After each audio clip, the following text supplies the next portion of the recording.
Tēnā koutou katoa, e mihi ana ki anai tahu, te iwi mana whenua o kunei. Ko te pōkoko mataraka o, ko Stuart Brock, toko ingoa no reira, tēnā koutou, tēnā koutou, tēnā koutou katoa. My name's Stuart Brock, I'm the Deputy Vice-Chancellor Academic. It's my great pleasure to welcome you to this very special occasion to celebrate the promotion of Michael Sam to Professor at the University of Otago. These lectures are a highlight of my week, as I'm sure they are for many of you too.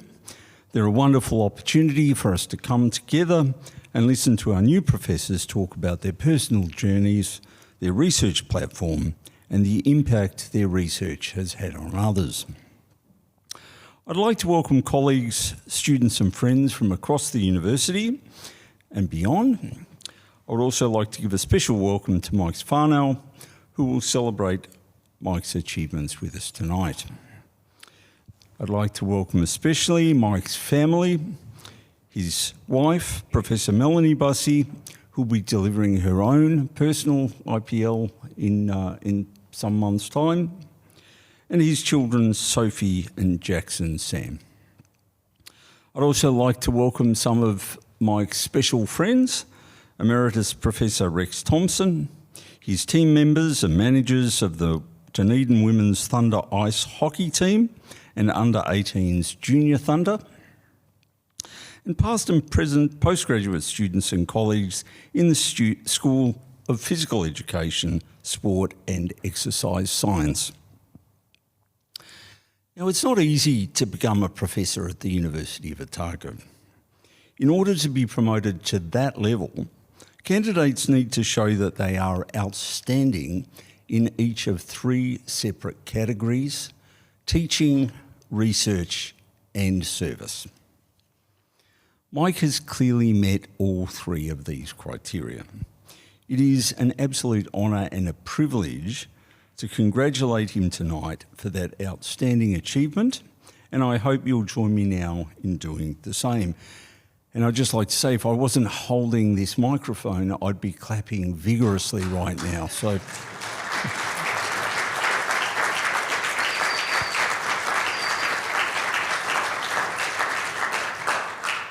thank you, and you'll have plenty of opportunities to do more of that tonight. Mike first enrolled at the University of Otago in our PhD program 25 years ago, and he's never left. So I'm proud to say that Mike is truly one of ours.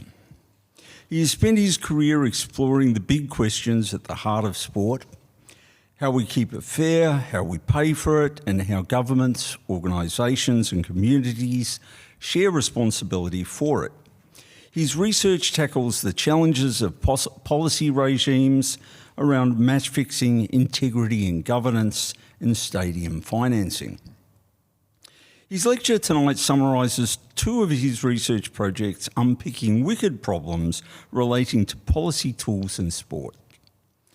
The first project concerns the use of what he calls consultocracy in stadium financing and in attendance trade-offs for citizen input and accountability. The second concerns the establishment and implementation of new policy regimes, such as target setting and safeguarding measures that enable or disrupt the sport development aims of more medals and more participants. Tonight, though, Mike will not only discuss his research, he will also reflect on his academic career, tell us a little bit about his own personal journey, and about the impact of his research on the profession, on his teaching, and most importantly, on his students. But before he does that, I want to hand over to Professor Brendan McCain, Associate Dean from the Division of Sciences, to formally introduce Professor Sam and give you a little more detail about his personal and academic background. Thank you.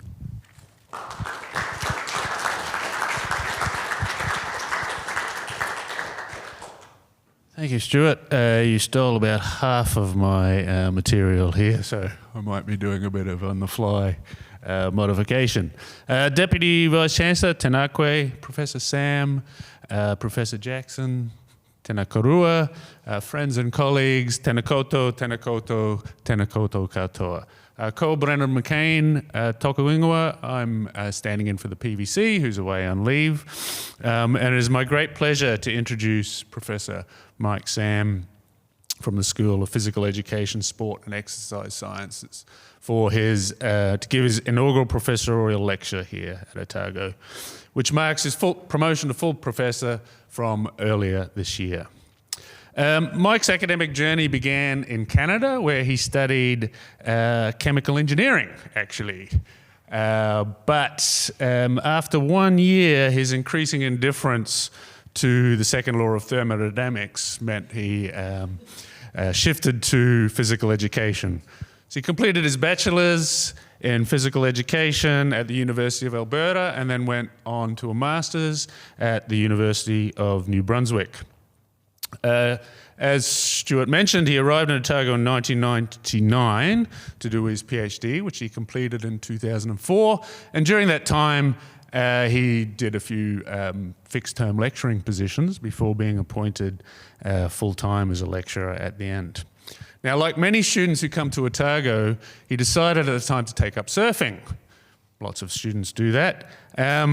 Luckily for the university, he vowed to never leave until he mastered the art.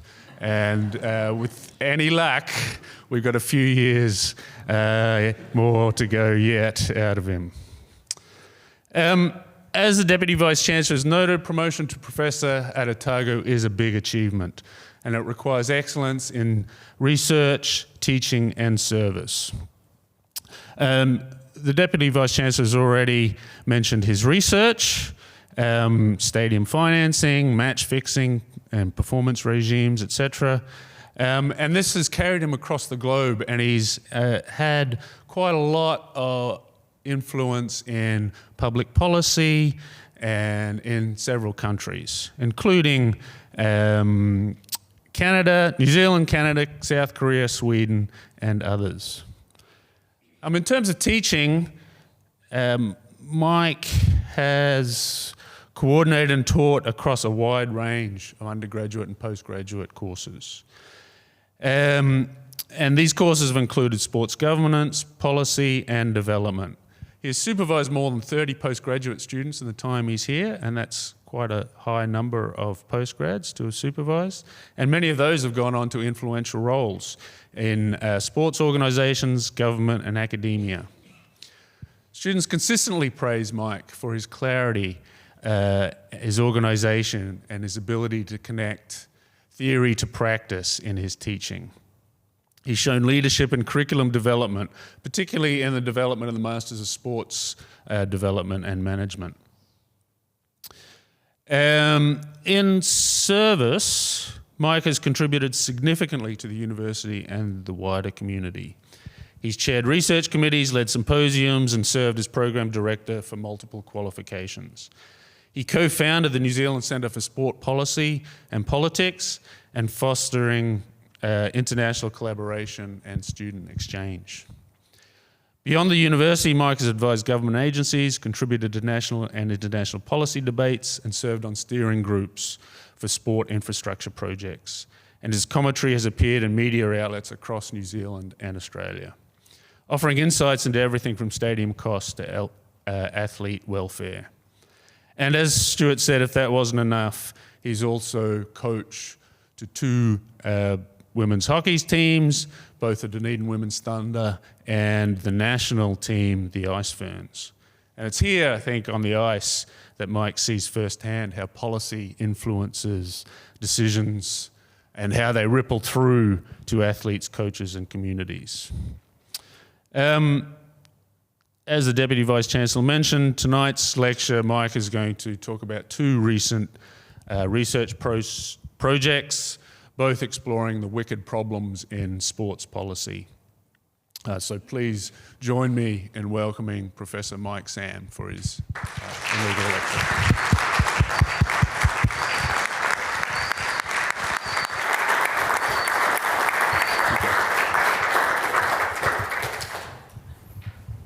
Thank you.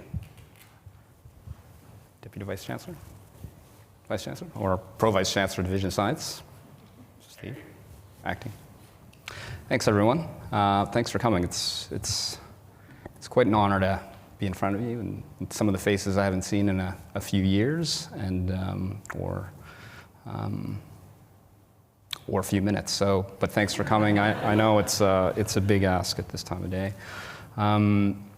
I'm not going to talk too much about my journey. I know that's fairly customary, but I will say something. I've been advised to say something about where I come from, and so, as is usual, I start my speeches off with, "I will be short," and that's usually funny.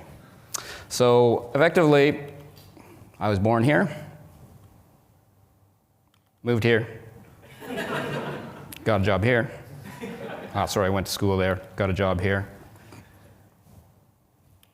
Got another degree there, got chased by a bear there, and then finally came here. And yes, I've been trying to learn to surf ever since. Now, I got to thinking about academia after working in government for a brief stint in the 90s, and I was pretty lucky owing to the fact that my boss at the time had an addiction to golf, and I think he was having an extramarital affair at the time. So he took him out of the office for quite long periods of time, which meant that I was able to read just about everything that came up and down the chain from the minister's office, various other ministers. I was the guy in the office at a very young age. And owing to that, I got to appreciate politics, public policy, and bureaucracy quite early. Now, the 1990s were kind of a heyday of bureaucracy and managerialism, if you're familiar with that word. Outsourcing, contracting out, benchmarking, management by objectives, these were all the kind of flavors of the day, as was strategic planning, KPIs, and all of that. The fact that some of my colleagues in government at the time thought that these would somehow resolve politics or value judgments was what really mystified me. I couldn't understand how these systems were meant to resolve politics. And so I went back to school for about 10 more years after that to figure it out. But throughout my career, I've always had a particular interest in the unexpected consequences of policies and policymaking. There's nothing particularly new about thinking about these things, about unanticipated consequences. But I've always thought that there's important lessons to be drawn from instances in which public management meets with surprises, side effects, reverse effects. Policymaking is wicked, and that is to say it's tricky, obstinate, and it's not least because people respond in unexpected and strategic ways. Now, one of the best illustrations I've come across comes from just a few miles away in central Otago. After rabbits were introduced in the 1830s, their numbers started to become a nuisance, so by the 1870s, the government instructed landowners to rid themselves of the pests. And at first, it seemed like a simple enough solution. We'll set up stations, pay bounties, and get rid of the rabbits. But as historian Joan Druitt reported, the system didn't always work as it was intended. She writes, "The owners of some stations began paying their men for rabbit tokens. Some managers paid for pairs of ears, and the men thought nothing of reaching into burrows, snipping off their ears, and then putting the rabbits right back in. Still alive, of course. And for a while, the sight of earless rabbits in traps or on poison lines was quite common. Some managers paid for tails. If a tail collecting station was next door to an ear collecting station, the men used to meet in secret at the boundaries, swapping ears for tails so that each rabbit provided 2 tokens and 2 sets of pocket money." And so what I'll try to do over the next 30 minutes or so is just to show how certain policy tools or solutions bite back, how we end up with these situations of whack-a-mole, if you like. The first of these tools surrounds the deliberations around our very own stadium down the road here from 2004 to 2011. This was a big, big decision for the city, to say the least, because it meant abandoning old Carisbrook, which was iconic, and committing millions of dollars towards building a new one. In the world of urban politics, the saying is there's nothing more contentious than a stadium. No other type of expenditure, not for roads, schools, wastewater treatment, jails, or sewers, has the potential to generate such intense division. And so this means that if you, as a city leader, intend on building one, and even if you intend on discussing the possibility of one, you'd better be prepared for debate. And in recognizing this, one of the first solutions was to use an independent body, a trust, to get advice. So getting good policy advice is a tricky thing, and you need instruments for that, tools. So here the City Council outsourced its investigations to a trust, headed by Malcolm Ferry, and having as its trustees directors of construction companies, consultancy firms, and property developers. Now, of course, consultancy bites back. We deemed it to be called a kind of consultocracy, in other words, a bureaucracy but run by consultants. Now, one of the immediate outcomes of this arrangement was that this new consultant group was enabled to commission other consultants. This meant that the Dunedin City Council was now twice removed from information going out to the public, and this information was not subject to any kind of fact-checking because the CST, or the Carisbrook Stadium Trust, maintained that it could peer review its own work. When a councillor asked how they reached their facts, Ferry was less than forthcoming. Seeing as we have not asked for any funding, he says it's not appropriate for us to go reporting like a little schoolboy at her whim. In taking out a full-page ad in the local newspaper, the trust claimed, among other promises, that the stadium will be profitable. The figure of $308,000 operational profit for 1 year is a projection produced after a thorough investigation by our financial consultants and has been thoroughly challenged and debated by the Carisbrook Stadium Trust. Ferry would go on to claim that unlike nearly all council-owned facilities, it will not need annual funding, as confirmed by two of New Zealand's leading consultancy firms. 20 years later, we still don't know who those consultancy firms were. The lesson: outsourcing policy advice resulted in deployment of a range of consultants that would make the process pretty opaque, to use a fancy word, but really inaccessible for most of the public.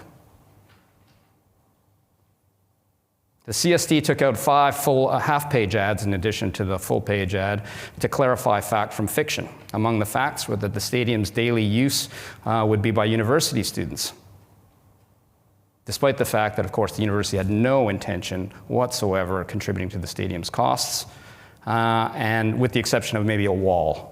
In the end, the university contributed, I think it was about a $8 million wall between the two, the stadium and the plaza, what we call the plaza now. Other more problematic facts centered on the amount of money the private sector would raise towards the stadium. One of the consultants hired by the CST claimed that based on the work undertaken by this firm, the private sector funding target of $45.5 million identified in different consultants would report would be achievable and potentially exceeded. It was only years later that the real amount of private sector funding would emerge. In the end, not $45 million, but $678,000, about the same amount that the consultants were paid to raise that amount. So at least we got our money back on that. So a tool to provide independent advice, the consultocracy bit back. It didn't so much consult with the public as it did lobby for the outcome it wanted. It didn't so much investigate or inform the public as it did justify and sell to it. As it was becoming evident that there wasn't enough money for the stadium, the council passed a resolution that it would only support going forward with the stadium if the impact on the ratepayer, that is the taxpayer, could be minimized.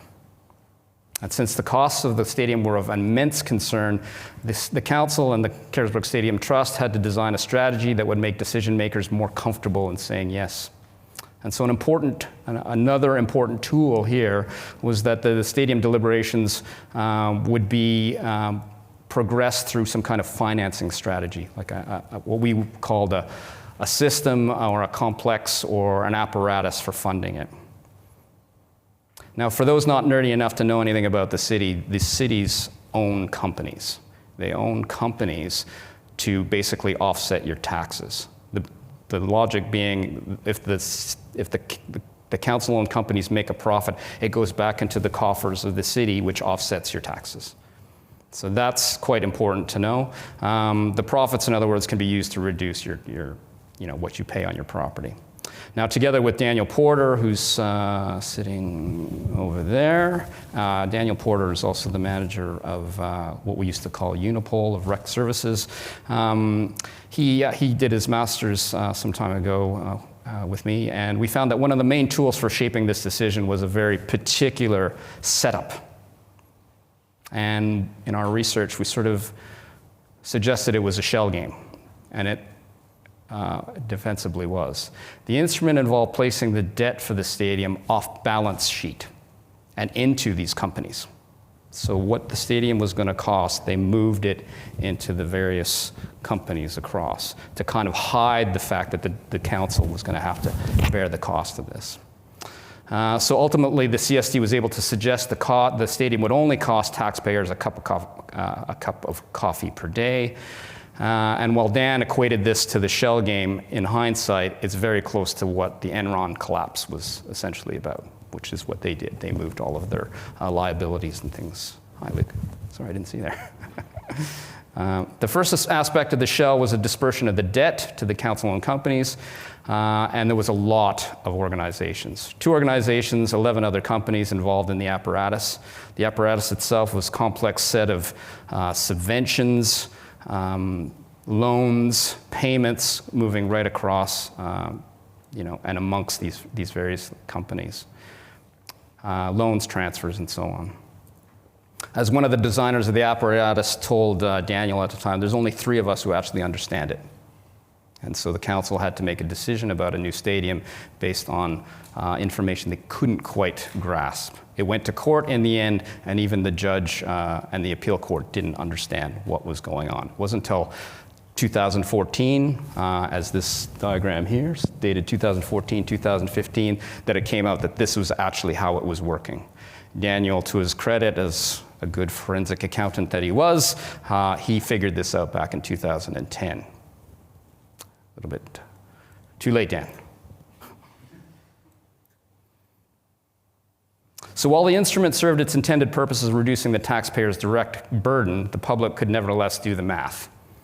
110 million loan plus interest divided by 63,000 households is more than a cup of coffee per week. There was resistance, there was protests, and some people lost their jobs, and some people lost the ensuing election. But the rugby stadium was completed on time for the Rugby World Cup. And it was only after this that the shells, the P's and the shells, the debt, became evident. While the group of companies owned by the DCC were there to provide dividends and profits, it came out that all the profits were going to the stadium. So the companies couldn't pay the amount of money that the stadium required. And essentially what they were doing was using one credit card to pay off another. So they were actually taking loans to pay for loans for the stadium. Now, since they couldn't make the payments, of course, there was other consequences as well. Aurora Energy, for instance, couldn't upkeep its power poles, and it was taken to the Commerce Commission and ultimately had to pay $5 million for neglecting its infrastructure upkeep. But to a large extent, this was because the profits that they were making had to be funneled to the stadium. Now, because there was no more profits from the city's coffers, from the companies that were meant to sort of offset taxes, there was a number of other bailouts. They eliminated the maintenance fund, depreciation, and so on. They sold one of the companies, City Bus, and amongst the most contentious was that they a lot of people said they overpaid for the old Carisbrook. They paid the Otago Rugby Union $7 million for Carisbrook and the land it was on. And some said that this was so that the Otago Rugby Union would be rich enough to be a tenant in the new stadium. So there was a bailout of about $500,000 on top of that, again, to the Otago Rugby Union, if you guys know your rugby union history. But at any rate, that apparatus bit back quite hard. But as this project was underway, I'm just going to change tact a little bit, I was also keeping abreast of New Zealand sport policy because that was kind of the subject of my PhD. Now, for any government agency in the world, getting more people to play more is kind of the main goal. It's the main problem to achieve. You need more participation. And so one of the ways to do that typically is to use information campaigns and essentially shame you into being more active. But one of the other ways that, one of the other tools that they use is a kind of performance management. So what they do is they'll offer a subsidy to an organization so that it can up their game and increase the number of participants that are there. So it's a bit like saying, okay, if your club can raise participants by 100, we're going to pay you a little bit more money so that you can do that. At the same time, the government had set these targets as well. It said that it wanted 500,000 more participants over the next decade or something like that. So the main tool here is performance management. It's remarkably difficult to get, I'm criticizing here, but it's remarkably difficult to actually get more people to play more, deceiving as it is. But the logic here again is that with the right incentives, if you have a subsidy, people and organizations will work harder to make the target. More money, you'll work harder. And in this case, 500,000 people. So the tool is usually some kind of authority with money or some promise of a reward or a promise of a punishment if you don't perform. Sport New Zealand wanted national sport organizations like netball, athletics, rowing New Zealand to grow their numbers. Now, one of the findings of Dr. Luke Macris's research, who's with us today as well, was basically that when faced with a scheme of rewarding growth with extra fundings, sports would start offering one-off clinics. Now, you've all seen this probably in your own lives. And this was almost ubiquitous across the organizations that were subject to this performance regime. The thing was, of course, is that it sort of was hitting the mark but missing the point because people would rock up to these one-off events, but that's all it was. So you'd have a lot of people participating for an hour once a year, and people would count them, but of course the actual growth, the actual sustained participation remained the same, or in these cases decreased. So Sport New Zealand said to One Sport, we note particularly strong growth in your low engagement programs over the course of the investment period, but an overall decline in high engagement participants. With respect to another organization, the organization observed comprehensive exposure programs nationally made up of skill sessions and festival days saw declines in engagement and club memberships. But because the numbers were important, the organizations were spending their energies on short-term or one-off programs instead of programs where people would be more engaged. A case of hitting the target but missing the point. Now, the problem with these performance management tools in general is that people respond to them differently. So in management, it tends to be the assumption that if we put in a system in place, people will just respond to it as we design it. But the reality is people respond, politically sometimes, passively at other times, perversely at other times. So even the agency itself, sport agency, Sport New Zealand, did some odd things here. One of the things that it did was it started to measure all of its participation rates, and we ended up with this. Did you know that, according to this, in that particular year, that we had the most active youth on the planet? We were tied, in fact, with, I ask everyone to guess. No one ever guesses which country we're tied with, so I won't even bother. But it's Mozambique. So yeah, that was probably going to be low on your list of comparisons. How are we tied with Mozambique? Wow. If you're being measured and you're being funded based on being measured, well, the tendency is just to change the measurement. So what Sport New Zealand did in that particular year of its survey was it changed what physical activity was. Physical activity and recreation became mucking around. And mucking around in their thing was expressly defined as playing or hanging out with family and friends. So I'm working out right now.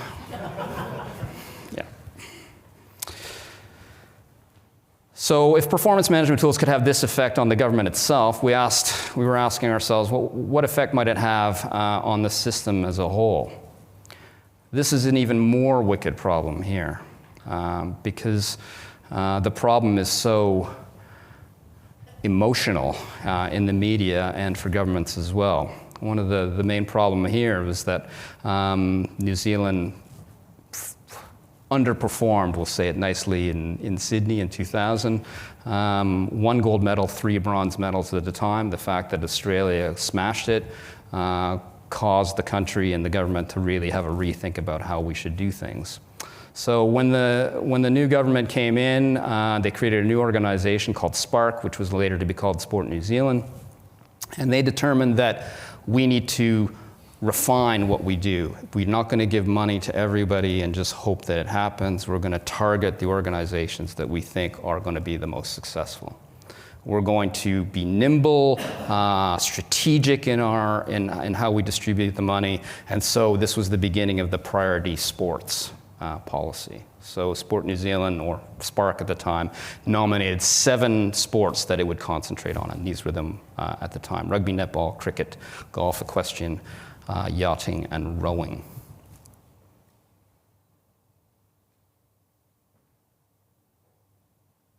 Now, a little bit about performance-based funding.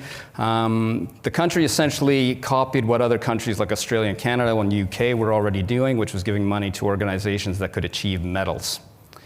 So it was rewarding the winners and punishing the losers. Now, rewarding the winners would mean funding sports that could win. The Australia government, for example, gave an immediate boost to their winter sports program, owing in part to this guy's winning a gold medal in short track speed skating, because everybody ahead of him fell down. Nevertheless, the policy was carried through. Their snow sports or their winter sports program got a boost. So that's the kind of logic carried to its extreme. In 2011, this is a slide from one of their presentations. They're quite clear that their funding of organizations and sports should be based on these things. You know, the probability that you're going to win 1 medal, the probability you're going to win more than 1 medal. So obviously in rowing and cycling, there's more than 1 medal available. The probability of a single medal, are you going to, and so on. So funding was strictly tied to your chance of success. Now you see the ones that are funded in 2011. These are figures. These are figures from more recently, but the first 4 are pretty much the same. So the organizations, some of these organizations have not changed their ranking, I suppose. Now, why do these things bite back? Well, this is the subject of a lot of our research, which is the fact that funding obviously incentivizes certain things. If your organization's funding is dependent on medals, the consequences can be felt all the way down. For one thing, the funding starts to resemble a kind of sponsorship. So it's not about developing sport anymore. It's about picking the winners that are already good, and we're going to put the money there. So this is what corporate sponsors do, but this is what our government agency was doing as well. The money goes towards what's already successful, but beyond the issue that the system starts to create a fear of losing money. So the moment you're afraid of losing your cash injection because your athlete's performance determines what your organization is going to make, the organizations themselves start to pick winners within themselves. So they start thinking, the women's team is doing well, we're going to put money there and we're going to cut the men's team. Or in this case, the one that we observed was that the women's team was cut so that the men's team could get a boost and make the organization look better. So to keep themselves as winners, the sports start rationing their resources into the programs. From this, it follows that high-performance entourages, what we call the entourages, in other words, the system of support for elite sport, which is your strength and conditioning coaches, your performance analysts, obviously your coaches, your nutritionists, your biomechanics people, your mental skills people, they start to ration their resources as well. So they start to pick the ones that they think are going to win. There's no point in actually supporting an athlete unless we think that they're going to win a medal. So if you're sort of on the development cusp, you get less resourcing and less attention, and perhaps, and so it goes. At the same time, because the athletes' scholarships, their salaries essentially are based on winning and only winning, they have to be in the top 10 or the top 5, they are fearful of having that money cut as well. So one of the consequences that was raised was, athletes playing while injured because they need to keep their funding. So if they're playing while injured, all it does is makes them more injured and might even shorten their careers. But at any rate, the point is that these performance regimes can have kind of unintended consequences as a result of the incentives that they create. And indeed, evidence of these kinds of unwanted consequences started to emerge with about 5 reviews of various sports in the span of 1 year. All of the biggest sports, this one was football, there was one for cycling, there was one for rowing, swimming gets reviewed every 3 years, it seems, and so on. Now, because many of the issues raised in these reviews seem to suggest athlete maltreatment, Sport New Zealand commissioned a review. And in the review, there was more evidence suggesting that the targeted funding system did skew behaviors. One of the coaches in this report said, HPSNZ, which is High Performance Sport New Zealand's uppermost priority, is performance. We don't get asked to present on how happy or well-adjusted our athletes are. And another put it even more bluntly, the reality for these sports is that they are judged on short-term performance outcomes, and if I am a high-performance coach, I effectively have a noose around my neck. My sports future funding is dependent on my athletes and teams delivering on the expected performance outcomes. And so is it realistic for a coach in this position to spend time developing the whole athlete? Now, luckily, ice hockey doesn't get any funding whatsoever, so I'd never have to entertain this ethical conundrum. Aren't you lucky? But the tipping point came with Olivia Podmore's tragedy, which ultimately brought the whole system to light. And in response to that, we saw a new policy tool. And the new policy tool was a structural one, which is new legislation and a new organization.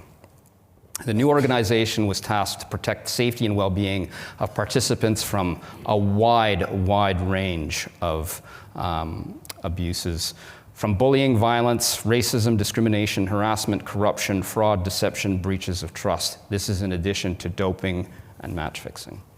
So a new agency to tackle these problems, quite a big change for sport, and even during its development, some very experienced sports administrators suggested that the tool could potentially bite back, particularly since it was intended to be a regulation of all sports at all levels, right from the grassroots onwards. David Howman, who previously worked for the World Anti-Doping Agency, said volunteers are already bearing the load for many difficult issues and situations where they don't have the skill. And this is the area I do have concern about, the requirement that every sporting body from national to local must cover the areas of threat to integrity as mentioned. We'll have people thinking twice before offering to serve on a board or committee. Now, along with the Integrity Commission's work, there's been already changes to the operations of everyday sport. Now, this is, I know it's very hard to read. This is an example of how it might change sport. It's a checklist for clubs and other organizations around safe transport and travel. And of course, the print's too small to read, but just take note of the number of tick boxes.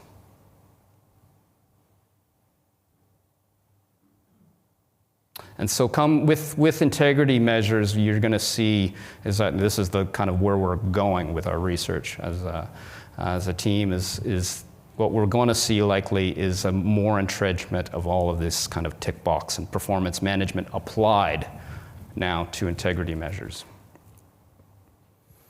Over time, Sport Integrity Commission helps in discovery of ethical breaches, but its monitoring and enforcement capacity will almost certainly be deemed inefficient or insufficient. There's never enough. Once you put a bureaucracy in place and you put measures in place, it's never enough.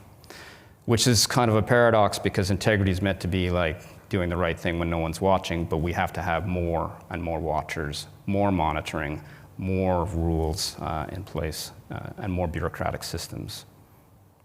And so while these integrity tools might be helpful, they'll bite back mostly likely like other tools, mostly because the tendency to have more and more watchers, but also because sport is unique.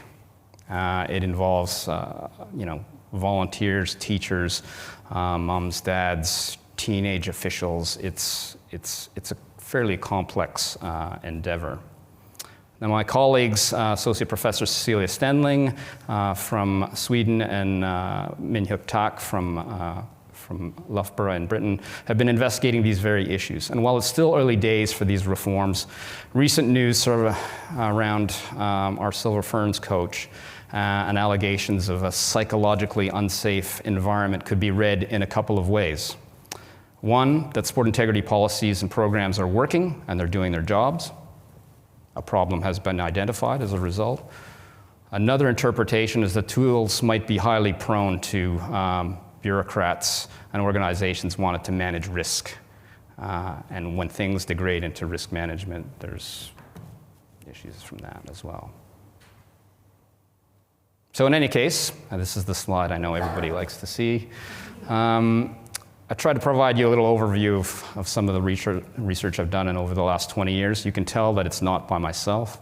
It's always with others. One of the things of the only way you get to be a professor at a good university is surround yourself with people who are smarter than you, which I've managed to do throughout my career. But there's a few things I've learned along the way. One, obviously, is that tools do bite back. Outsourcing advice to consultants is rarely a good recipe for accountability.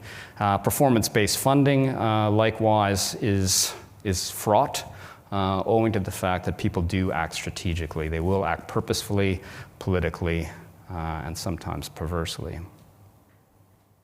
And finally, I guess what we see in our organizational lives in general is we always see policies and management, and sometimes the two are not necessarily the same. What looks like virtue in one instance can bring a burden in another instance. What seems like good management might be bad policy as time goes on. But if there's anything that we can take away in general about this, is to be a bit more humble about what tools can and cannot do. Tools are going to work for what they're intended, but they will have side effects, and we have to be aware of those side effects so that we can pivot or alter our tack just a little bit to make things work better overall. I just want to extend a sincere thanks to, again, to everyone who's here, and I also want to extend a sincere thanks to some of the people who couldn't be here or who are online. Apologies to anyone I've left out. I know there's, I was scrambling to find pictures of everybody online, and I just couldn't quite do it. But thanks very much.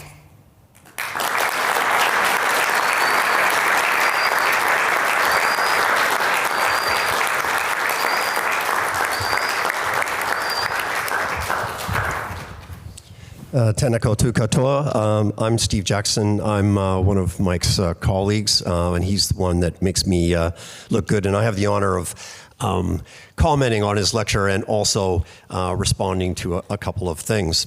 So first of all, Mike, thanks for sharing decades of research in less than an hour. We appreciate that. You were succinct, as always. You have offered us an insightful IPL using the concept of wicked problems to explain the phenomena of consultocracy as it relates to the funding of sports stadia, but also how the logic and regimes of new public management are not only complex, but sometimes contradictory. Overall, you've highlighted the need, but also the challenges associated with trying to link real-world problems with theory, policy, and practice. And you have offered us a stark warning. Not just us in the room, but many above us. Okay? That is, regardless of whether we're talking about governments, workplaces, or the world of sport, policies that are developed in response to problems, often with the best of intentions, have unintended consequences that can do more harm than the problem they are trying to solve in the first place. Now, to mark this auspicious occasion, I asked some of Mike's current and former PhD students and colleagues to share a few words. I asked for one word that would describe Mike, and being academics, most failed. They all added footnotes, and so I will do my best to summarize. I want to share some of these because I think it's important that Mike knows how the world sees him and his scholarship. So first, some of the current PhD students. From Tim, Mike, you are supportive and nuanced. From Kyujin, you are witty and supportive. From Diego, you are a devoted mentor. From Eric, you are graciously blunt or direct but caring, take your pick. From former PhD students, Dr. Haewon Park in Korea, Mike is both smart and outstanding. Professor Koji Kobayashi from Japan, he is a down-to-earth, authentic, public intellectual of sport. Dr. Luke Macris, Luke, thank you for coming down from Wellington for this evening. Unimaginably insightful or irrationally deluded. Professor Ik-Young Chang from South Korea. I would describe Mike as sharp-hearted. That is, he is razor-sharp in thought and deeply insightful as a scholar, yet also full of humor, empathy, and care for others. Dr. Min Hyuk Tak from the UK, Mike is intellectually sexy. Dan Porter describes you as a taonga, a treasure. Professor Sarah G. from Canada says, my one word is family. Sarah, if you're out there, thank you for joining us. And now your international colleagues. Professor Ivan Skilla from Norway. Professionally, I would say Mike is nice, funny, sociable, and generous. But privately, I would say Mike is nice, funny, sociable, and generous. More important is that he has an analytical sharpness and understanding of specific phenomena across contexts better than most researchers. These skills are essential when you study sport policy and politics, where he is on top of the world. Professor Cecilia Stenling from Sweden. A defining moment in my life was meeting Mike Sam for the first time at a conference in Vancouver. I made the critical choice to contact him sometime after. One thing led to another, and Mike has, without question, become one of my life's pivotal people. So I want to offer a word that says something about how Mike has impacted not only on my career, but on my family's life. My one word, life-changing. Finally, from me, a few words. A gift of a PhD student, a world-class scholar and colleague, Ice Blacks teammate, dedicated ice hockey coach from grassroots to national team level, loving family man, friend. Mike, you are each of these things, but more than the sum of all of these things. Michael, Patrick, Sam, congratulations on your professorship, and with hearts full of aroha, we are extremely proud of you, and we are grateful to have you in our lives. And on behalf of the University of Otago, I would now like to present you with a small gift.